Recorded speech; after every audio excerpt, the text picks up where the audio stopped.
தீராத நோயால் தன் மகள். தன்னுடைய மகனே ஒரு டாக்டர். அவங்கிட்ட கூட்டிட்டு போயிட்டு அக்காவுக்கு என்னடா இப்படி பண்ணுது, என்னாச்சுன்னு பாருடான்னு சொன்னா, இது ஒரு மனவியாதி, அதனால நம்ம அதுக்கான சிகிச்சை எடுக்கணும்னு சொல்றான். எனக்கு இது மேலலாம் சுத்தமா நம்பிக்கை இல்லைங்க. எங்க ஊர்ல ஒருத்தர் இருக்காரு, திரிசூலம் பிள்ளை. அவரை கூட்டிட்டு மந்திரம் பண்ணி விபூதி அடிச்சா எல்லாம் சரியா போயிருங்க.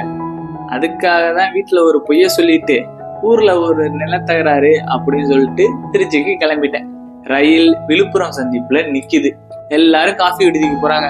அதை பார்த்தோன்னே இவருக்கும் ஆசையாயிடுச்சு, ஒரு காஃபியை போடலான்ட்டு இறங்குறாரு. ஏத்த மாதிரியே திருச்சியில இருந்து சென்னைக்கு போற ட்ரெயின் ஒண்ணு நிக்குது. சரி ரைட்டுன்னு அதை பார்த்துட்டு காஃபி வாங்கி குடிக்கிறாரு. குடிச்சிட்டு ஒரு ஆத்திக்கிட்டு இருக்காரு. திரும்பி பார்த்தா இவர மாதிரியே இன்னொருத்தர் அங்க காஃபி ஆத்திக்கிட்டு இருக்காரு. எங்கேயோ பார்த்த மாதிரி இருக்கேன்ட்டு அவர் முதுகுல போய் கைய வைக்கிறாரு. கட். இது விழுப்புரம் சந்திப்பு சிறுகதையோட ஒரு பகுதி. எழுதினது த ஓஜி அறிஞர் அண்ணா. மூட நம்பிக்கைகளுக்கு ஒரு அடி போட்டிருப்பாரு. முடிஞ்சா இந்த கதையை தேடி படிங்க. அப்படி கிடைக்கலன்னா கமெண்ட் பண்ணுங்க, பார்ட் 2 போடுறேன். கதை படிங்க, அந்த வேர்ல்டுக்குள்ள போங்க. நன்றி.